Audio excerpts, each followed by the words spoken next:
Informe ELB. Con Yolanda García y José Antonio Roldán.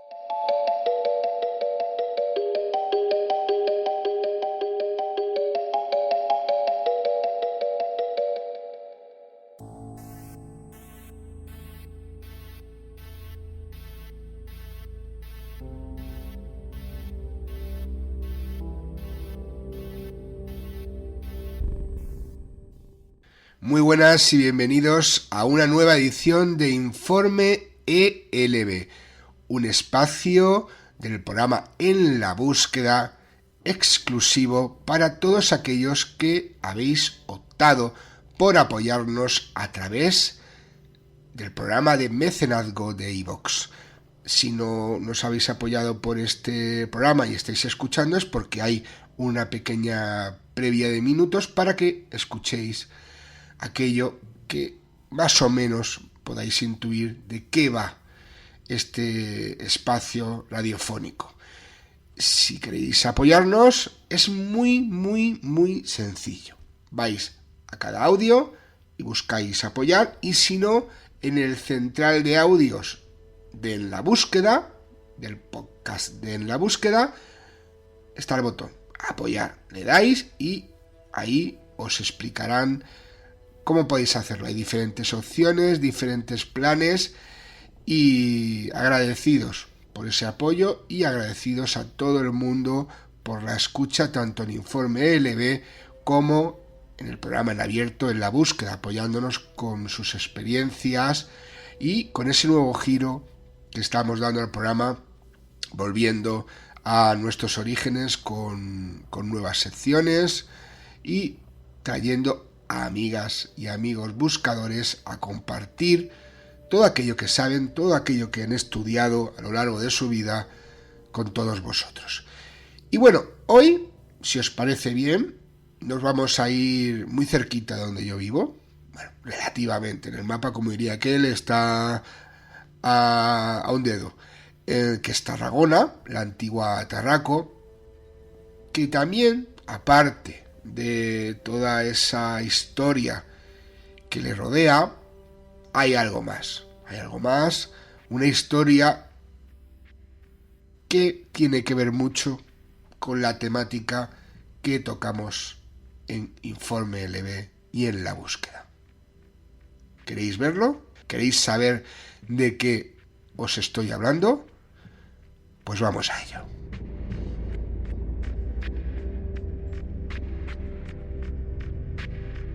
Un barrio viejo junto a la entrada del campo de Marte, totalmente afectado, se podría decir infestado de presencias fantasmales. Una parecida en la muralla, un viejo convento dominico con monjas y un anticuario espectral. Una casa medieval, también se podría decir infestada de presencias de varias épocas. Una plaza y una calle entera con fenomenología anómala. No muy lejos del archivo diocesano, un edificio también tocado, entre comillas, por lo paranormal. Un milagro de su santa patrona. Otro barrio, El Serral, tuvo una cadena de poltergeist en diferentes casas humildes. Son una pequeña muestra de los casos que podemos encontrar en Tarragona en la actualidad. Que sepamos, ojo al dato, que sepamos. Imaginaros todos aquellos casos que deben estar sucediendo, que han sucedido y que al día de hoy no tenemos noticias. Quizás en un futuro sí. Si estás escuchando esto y te pasa algo de lo que voy a hablar aquí, tanto en Tarragona como en cualquier parte del planeta, 673 44 50 80, 673 44 50 80, o en la búsqueda radio@gmail.com. Y si queréis ampliarme sobre lo que os voy a comentar, encantados, el equipo de ELB siempre está gustoso de recibir nuevas informaciones, nuevos datos, y hay que rectificar con pruebas, lógicamente, algunos de los datos, detalles, casos que damos, bienvenido sea, que para eso estamos.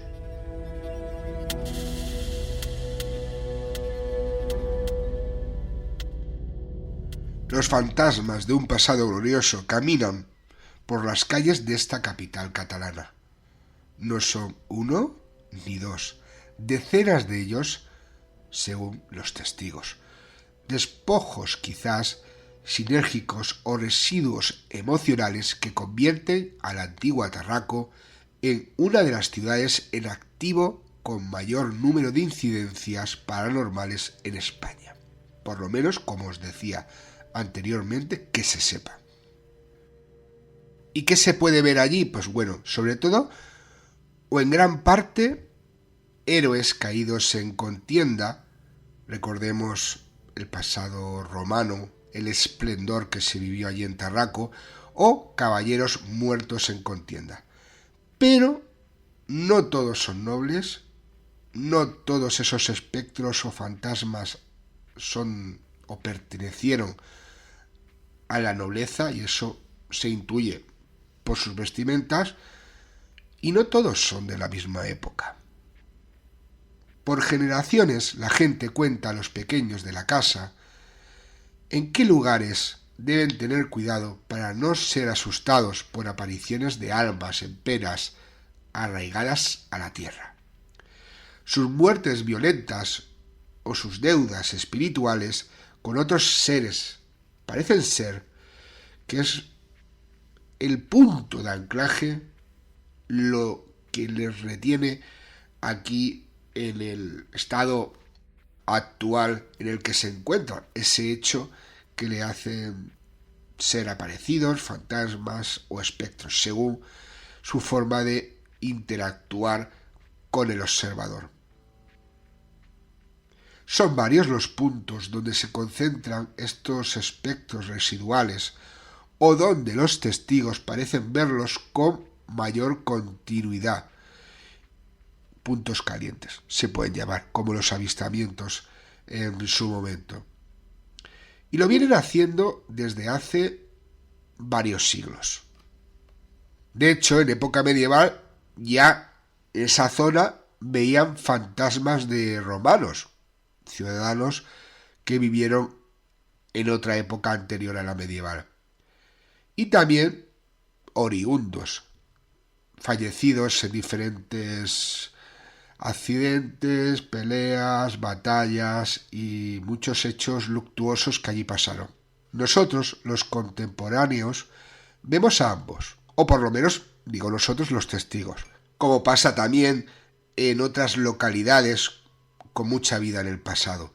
Podríamos estar, quizás, ante leyendas, si no fuera porque cada testimonio, cada testigo, cada persona que se ha podido entrevistar, que he podido entrevistar, afirma que no es que haya escuchado, no es que le hayan contado, sino que él o ella en primera persona ha visto a ese espectro, ese fantasma, ese aparecido.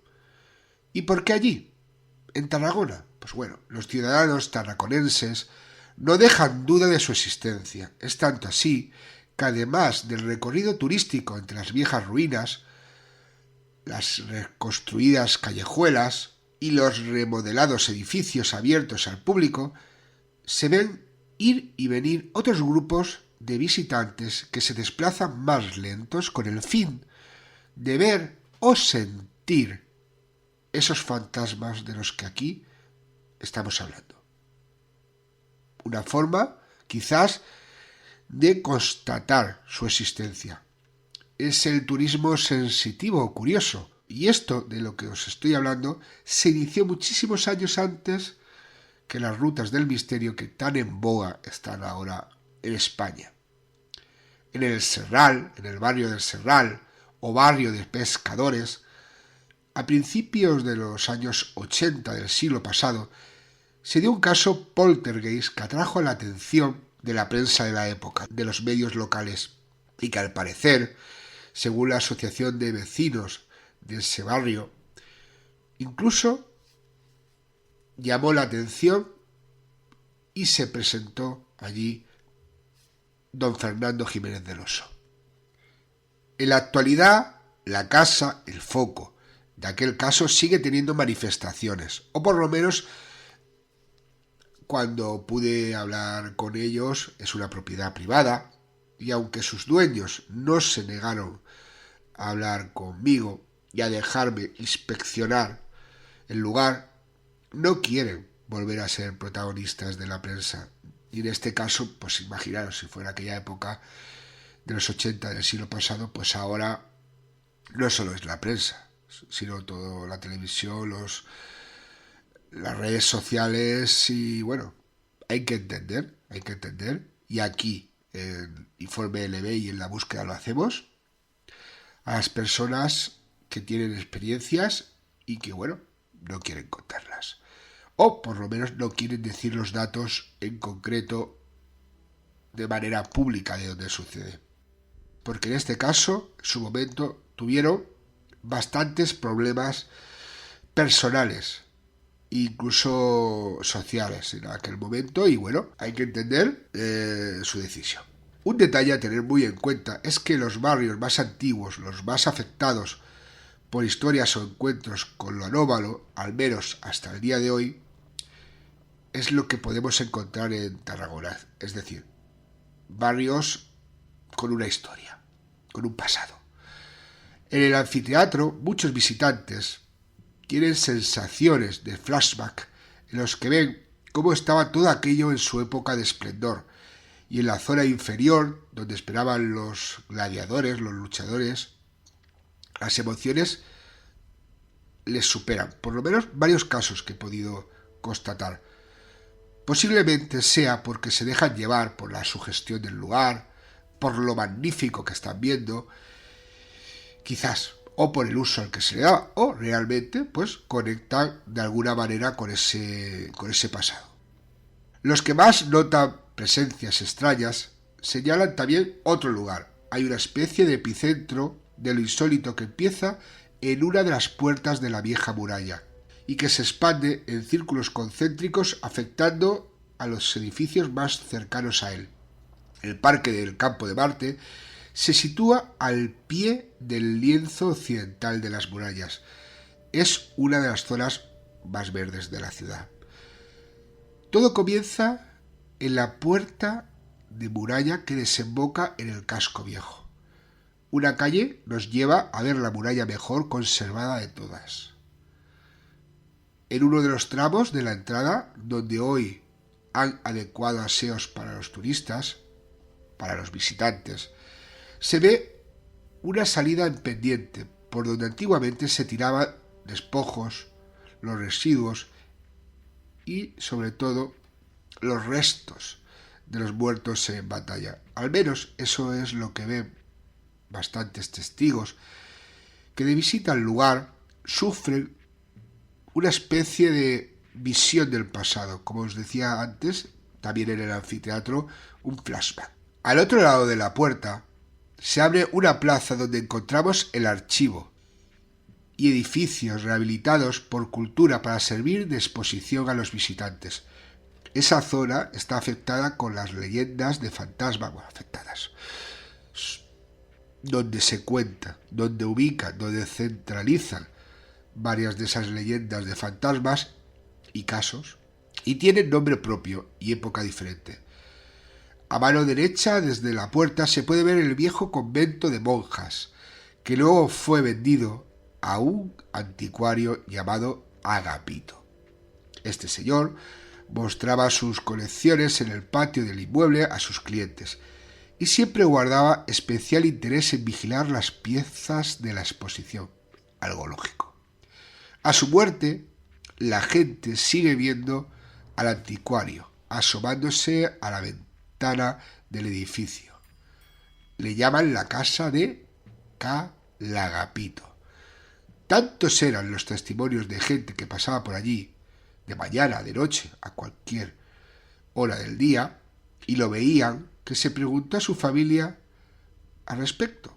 Ellos niegan la presencia del espíritu, pero la casa en el último momento que la vi, en fase de remodelación, de readaptación y recuperación. En aquel momento que yo la vi, estaba sin escaleras, en condiciones ligeramente ruinosas, y también, pues eso, quieras que no, pues contribuía a este tipo de leyendas, ¿no? Durante el tiempo que esa casa perteneció a las dominicas, dedicadas a la enseñanza desde 1668, ya andaban circulando leyendas de una monja transparente, sin pies, o por lo menos que no se le veía, y que caminaba, o sea, como si fuera flotando, porque si no se le veían los pies, desde el claustro hasta otras estancias.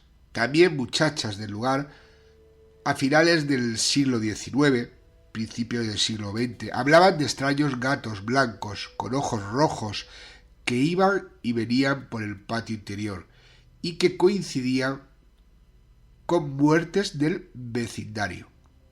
Es decir, se aparecían los gatos, los veían las muchachas y horas posteriores, al día siguiente, alguien en el vecindario fallecía. ¿Casualidad?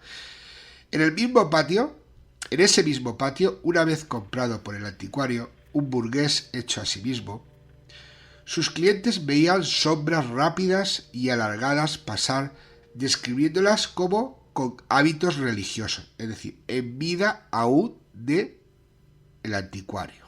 Y aunque menos son los que han visto niñas, también los hay.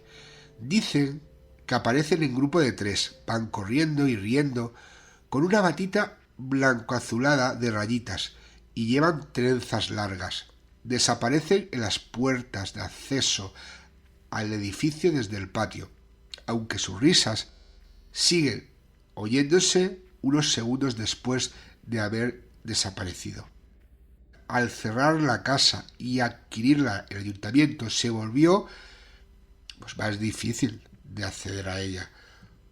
Pura lógica. Por lo que solamente se siguieron viendo los fantasmas desde la calle.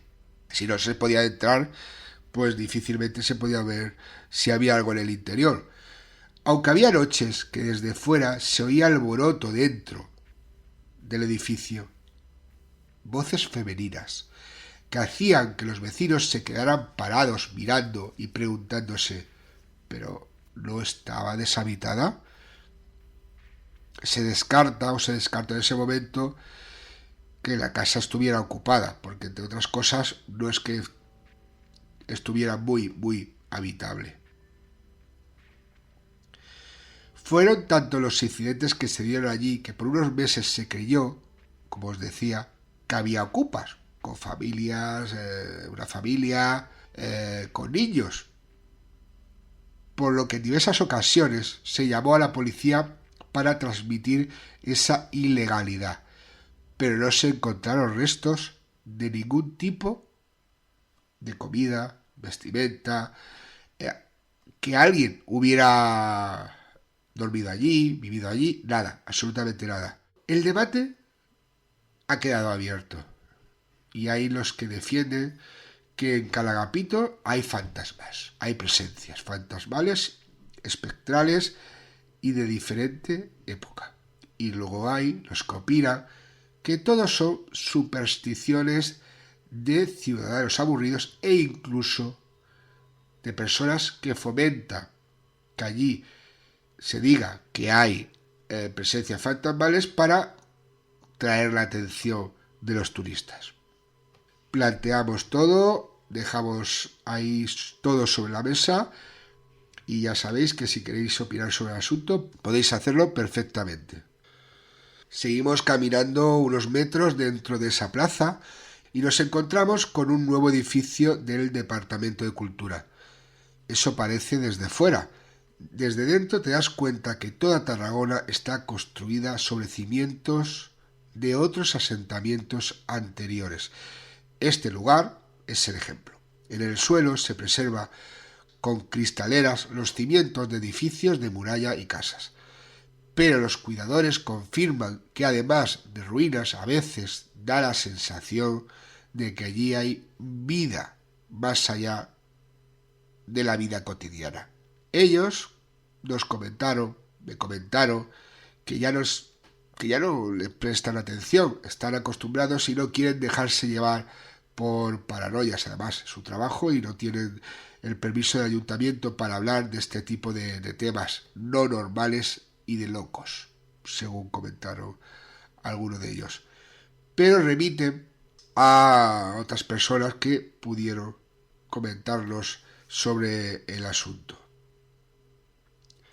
Ya en la calle, en una calle estrecha llamada Els Cavallers, debido a que allí vivieron la pudiente burguesía de aquel momento, encontramos la casa de los fantasmas,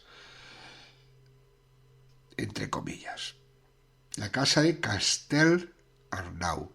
La casa es una construcción gótica del siglo XVIII, aunque ya fue una casa antes de esa remodelación, y estuvo habitada por otros caballeros antes del siglo XIV, y antes incluso pudieron existir otras edificaciones. Hoy es el ayuntamiento el que, digamos, de alguna manera gestiona aquello, y hay un museo de historia, al menos parte de las dependencias y administraciones. Pero todos la conocen por el nombre del apellido del caballero que llegó allí en el siglo XVIII, Carlos Castellarnau, el cual compró esa vivienda y dos más colindantes a ella. Si bien en aquel momento varios vecinos me indicaban que esa calle hay más cosas. En esa calle hay otras viviendas, otras anomalías que persisten en el paso del tiempo y no solo en la de Castellarnau. Pero te centras en ese tema y donde puedes realmente estudiar, porque las otras que comentaba no he podido al día de hoy tener acceso. En la actualidad es una casa museo que se expone amueblada como la dejaron sus últimos habitantes del siglo XIX. Bueno, en este caso la mayoría de muebles son réplicas. Todo eso sucede sobre todo en los pisos superiores y que hacen de museo arqueológico en la parte inferior o zona de servicios y bodegas. Ambas están divididas por un patio interior. Gran parte del mobiliario son réplicas, ¿vale? Es decir, teóricamente deberían estar limpias de posibles impregnaciones fantasmales, aunque parece que no es así. Las primeras veces que llegué allí, pues al lugar y conocer los sucesos, me llevé una sorpresa. Estaban arreglándola para poder disfrutarla tal y como hoy la estamos disfrutando. Hablando con los obreros y cuidadores, me contaron que casi todos habían visto y oído algo, a pesar de que ellos solo estaban con la luz del día, es decir, no se trabajaba de noche. Era tanto el miedo a lo que allí había o a las leyendas que se contaban sobre esa ubicación que incluso los políticos le prestaron atención para valorar qué de verdad existía en el mito paranormal que se había forjado en torno a esa casa. Fue un alcalde, Josep María Recasens y Comas, primer edil de la época democrática de Tarragona por el Partido Socialista de Cataluña desde 1979 a 1989, quien incluso se atrevió a pasar una noche en el lugar, grabadora en mano. El hombre, seguidor de estos temas y conocedor de técnicas de grabación, intentó encontrar la prueba de su existencia. Registró dos voces, dos grabaciones, que envió a expertos en lo paranormal de la época, y de las que al día de hoy se desconoce su paradero. Recasens falleció el 6 de junio del 2013, y hay que reconocer que su acción fue un arrojo de valentía en un momento de la transición española. Y en este punto sí que podemos notar el cambio que ha habido en estas décadas, por lo menos ante una buena parte de la sociedad española, hablo de la sociedad donde vivo, a la hora de hablar de estos temas, ¿vale? Por mucho que quieran algunos decir que no es así, sí que es así, porque este buen hombre Recasens, en aquel momento, hizo todo esto siendo alcalde en un momento de la transición española bastante delicado y, como decía, con la valentía de ser tildado de loco en un puesto de máxima responsabilidad y que le podría conllevar incluso pues la pérdida de votos y tantas cosas que pueden hacer, por ejemplo, los contrarios a la hora de intentar empañar la vida pública de esa persona. Sin embargo, pues bueno, la preocupación del pueblo, el interés de él, pues le llevó a hacer este tipo de experimentaciones él mismo, sin mediación de nadie, y bueno, como se dice ahora, se mojó con el tema, y no fue de una forma superficial, sino yendo allí para ver qué le pasaba. Hubo esas 2 grabaciones que han desaparecido y ojalá, pues mira, haciendo este informe, a ver si alguien conoce de su ubicación y incluso puede facilitarnos en la búsqueda radio@gmail.com 673 44 50 80. La casa en sí tuvo desde su edificación una leyenda negra que se iba construyendo día a día, que fue aumentando con el paso del tiempo y sus diferentes ocupantes. Al día de hoy se registran diferentes fantasmas en cada una de las plantas. Digo, se registran a través de testigos. Tanto en su forma como en sus acciones, parece ser que son entidades totalmente diferentes. En la parte baja, donde se ubica el patio y se da un acceso al sótano, muchos hablan de que se ve al primer habitante de Castelnarnau. Allí se encuentra su lápida apoyada en la pared. Lo ven desorientado y nervioso y no intenta nunca ponerse en contacto con los testigos visuales de su presencia. Por lo tanto, es un espectro recurrente, o sería un espectro recurrente que parece desasosegado y buscando algo que no encuentra. Primer habitante del nombre de la casa, como decíamos antes, con habitantes anteriores. Es el menos visto, es el menos visto, y solo han podido encontrárselo algunos trabajadores que contribuyeron a la reforma de la casa. Uno de ellos me contaba que fue impresionante y espectacular, porque apenas le dio tiempo a reaccionar. El espectro parecía entrar de la puerta y se le echó encima, atravesándolo y dejándole helado el cuerpo.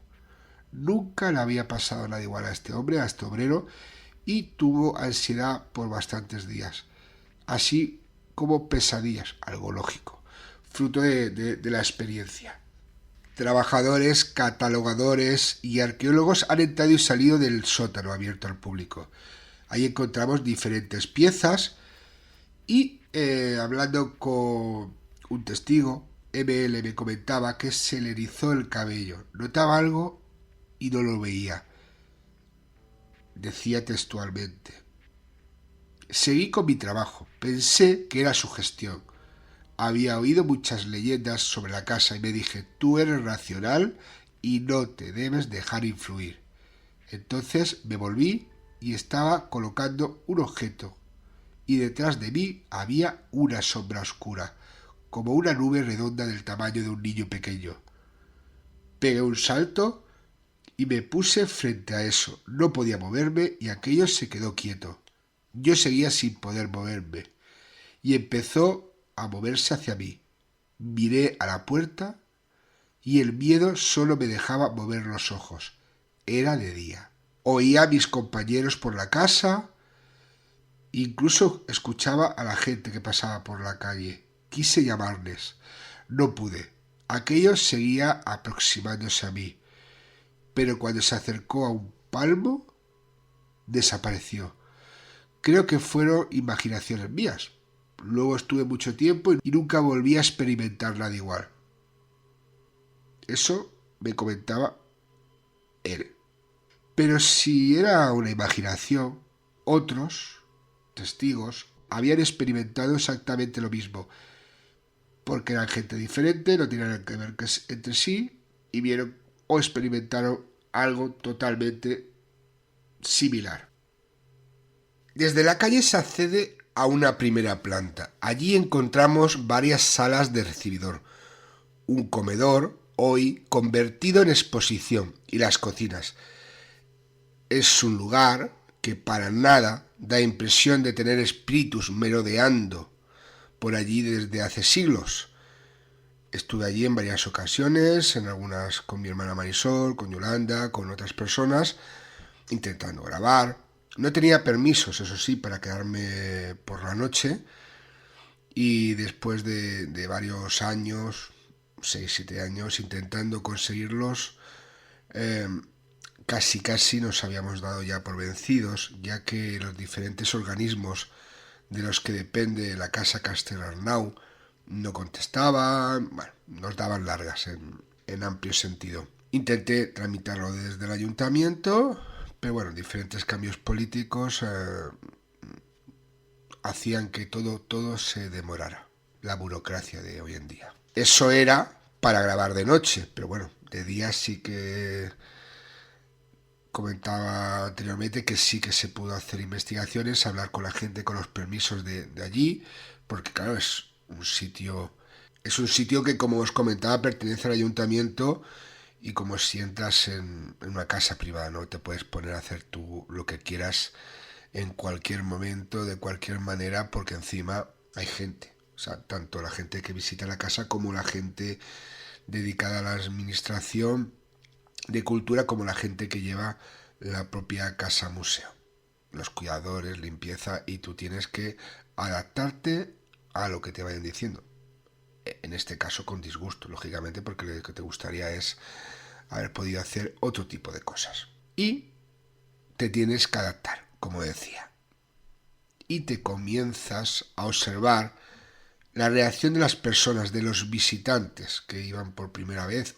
o en algunos casos ya habían estado en otras ocasiones en esa casa, y comienzas a ver reacciones extrañas, ¿no? Lo sabía, que se sentían como raros al llegar a una sala determinada. Otros decían ver cosas, pero también había jóvenes que no sentían nada y que venían jugando e igualmente se iban jugando. O sea, no se paraban a observar, o por lo menos aquello no le prestaba atención. Hay que entender que también hay visitas de institutos, de colegios, como en cualquier casa de cultura o casa museo. Pocos conocen, como ya os comentaba antes, que los muebles que hoy en día se observan en Castelnau proceden de patrimonio y no son, en la mayoría, los originales del lugar. Pocos, hay muy pocos. Salvo el retrato de una niña y pocos objetos más. En la planta baja, varios funcionarios me comentaban que habían escuchado en ocasiones llantos de bebé. Es el lugar donde ahora se puede visitar las cocinas. No sabemos qué procedencia pueden tener estos llantos. Han sido varios testigos en varias ocasiones, en distintas franjas horarias, y es otro fenómeno que se produce allí. Y bueno, ¿qué origen puede tener todo esto? No se sabe, pero hay algunos que lo achacan al personaje, nunca mejor dicho, y ahora veréis por qué, aunque ya he dado datos antes, que da nombre a la casa, a Carlos Castelnau, que vivía en Lleida por una serie de vejaciones, violaciones en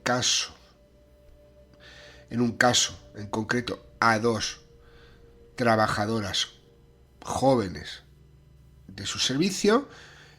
Se comentaba que tuvo que huir de Lleida y se traslada hasta Tarragona con su esposa. No tenían hijos, era un matrimonio concertado, y según se comenta, era ella una mujer muy infeliz porque era conocedora de todas las peripecias, aventuras de este noble, que le gustaba realizar cosas que no tenían que ver con la ley, Y bueno, pues la mujer era un matrimonio concertado y bueno, pues la mujer al parecer pues aguantaba carros y carretas.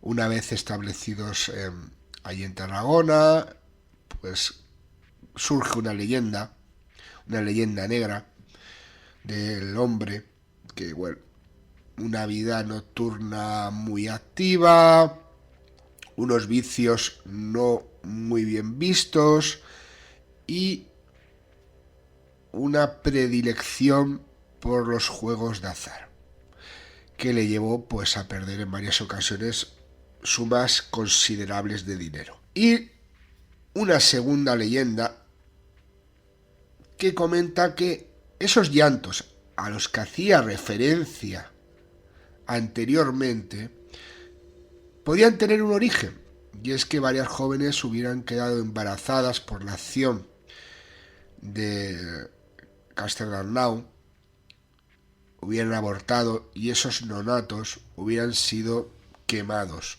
en esos fogones, no en los que se ven actualmente, que están restaurados en la cocina, sino pues en los que había en aquel momento allí. Una leyenda que se fundamentó en la primera denuncia llevada a cabo por las jóvenes Manuela y Francesca, que le acusaron ante el corregidor de Talán de desflorarlas engañándolas con palabras de casamiento.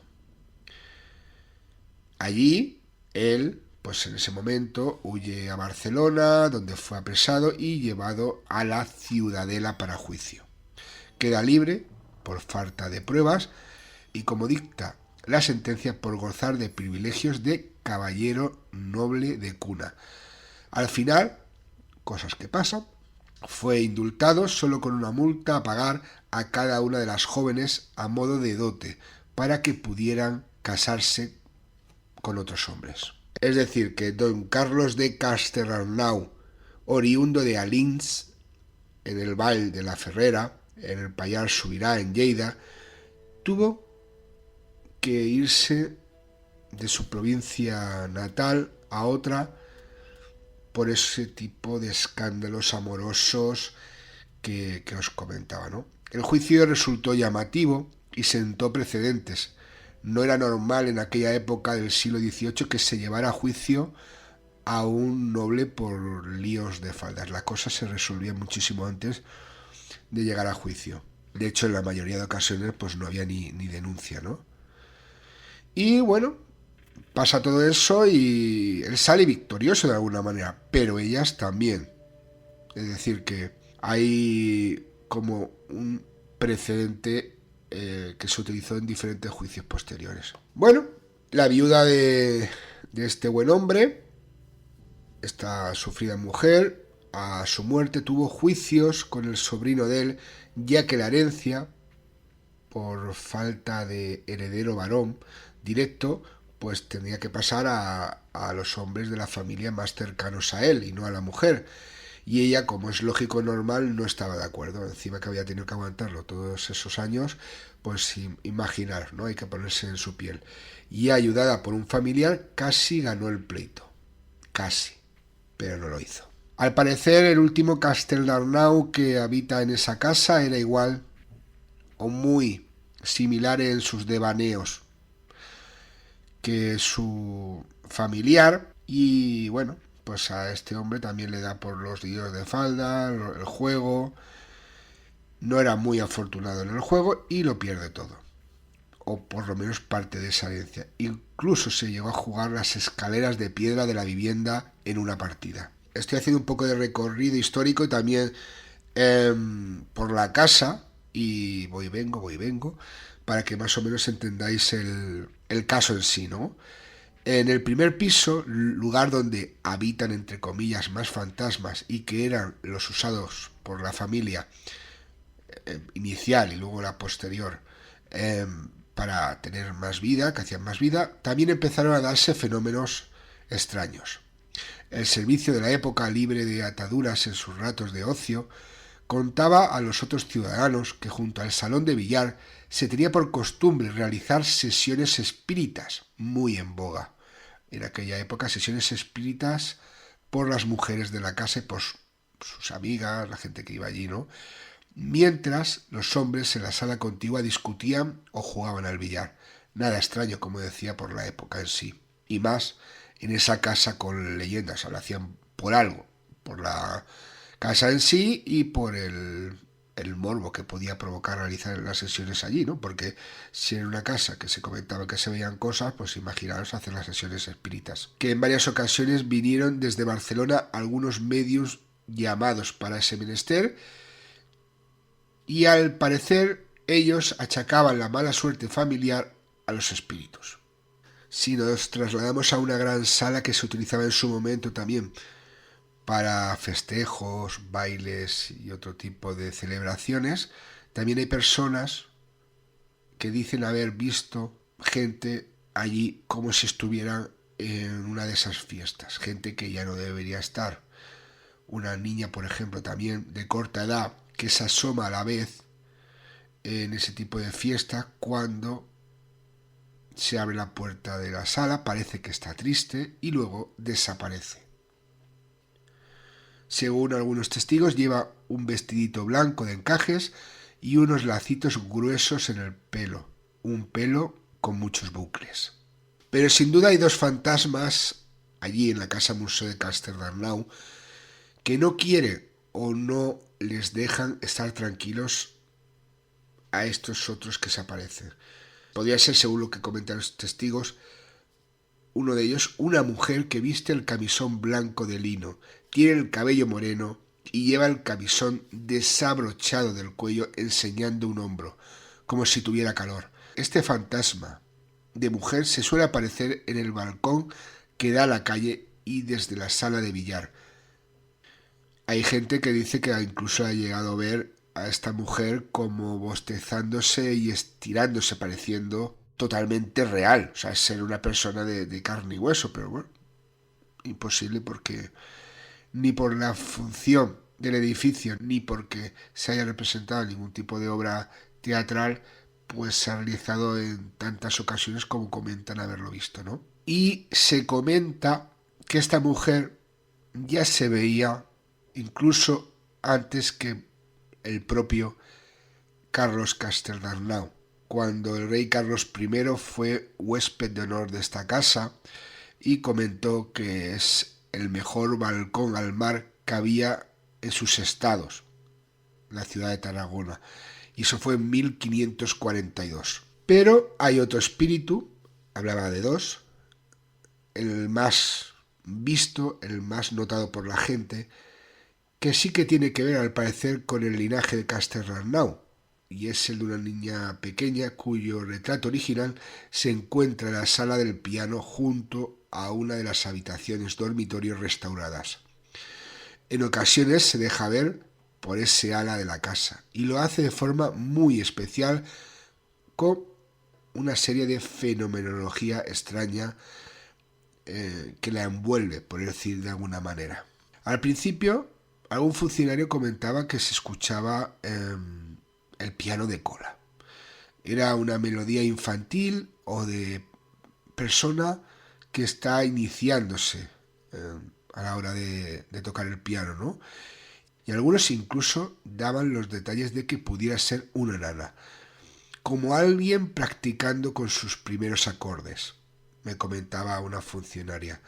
Y también añadía, luego, con la tapa del piano puesta, al arrimarte, se nota que la música no proviene del piano físico, es decir, la tapa del piano estaba cerrada, pero sí del lugar donde está el piano. Y comentaba la mujer, es muy extraño de explicar. Otro funcionario comentaba que una vez iba con dos personas más, con dos visitantes, y que los tres escucharon el piano y se dirigieron a la sala. Según él, ya conocía los hechos, habían pasado en otras ocasiones y creía que alguien había roto la norma de no tocar los muebles. Y fue a regañar, porque es lo que primero que pensó. Ha sido alguien físico que se ha metido y ha empezado a tocar el piano. Pero al entrar no había nadie. El piano tenía la tapa puesta, como anteriormente, y sonaba. Comentaba que se quedaron atónitos los tres, incluso pensaron que habían traído un piano de esos que van solos, que le extrañó. Fue lo primero que le pensó y luego pues comentó, es que no puede ser, pero es lo primero que racionalmente se le vino a la cabeza. Y lo curioso es que cuando acaba la melodía, notó como si la butaquita que hay en el piano para sentarse hiciera la acción de que alguien se bajaba de ella. ¿Sabéis? Cuando estás sentado, te vas y sube la butaca, por este caso del piano, pues eso notó esta persona. Y claro está, después de lo relatado aquí, en estos puntos de Tarragona y sobre todo en este último de Castelldarnau, pues si no habéis ido, algunos podéis ir, pues tengo interés en ir. Hay que recordar que son lugares privados o que pertenecen al Estado, a la Diputación, al Ayuntamiento, y hay que tener en cuenta ese punto. Si queréis investigar y podéis pedir permiso si os lo dan, maravilloso. Si algo de lo que estamos comentando aquí, que estoy comentando aquí sobre el tema, tenéis algo que añadir o que corregir algún detalle, 673 44 50 80 en la búsqueda radio @gmail.com. Queda bastante de este caso aún. Quedan muchísimos más casos también, como es lógico, de la ciudad de Tarragona. Hemos dado unas pinceladas de varios de ellos. Y nada, si tenéis algún dato más, ya sabéis cómo poneros en contacto con nosotros. Si queréis añadir más también, si queréis dejar vuestra opinión también. Muchísimas gracias por el apoyo a través del programa de mecenazgo de iVoox. Y bueno, comenzamos ya estamos preparando otros informes LB, pero comenzamos ya a preparar la siguiente grabación de Informe LB y nos escuchamos en una próxima entrega de este espacio de En la Búsqueda. Adiós.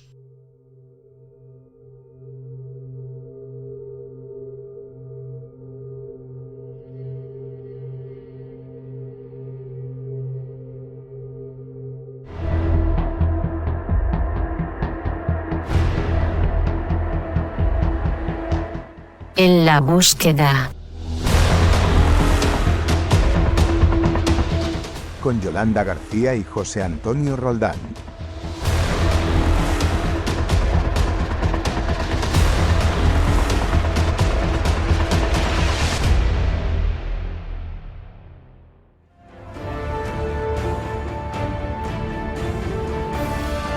Sé curioso, sé un buscador.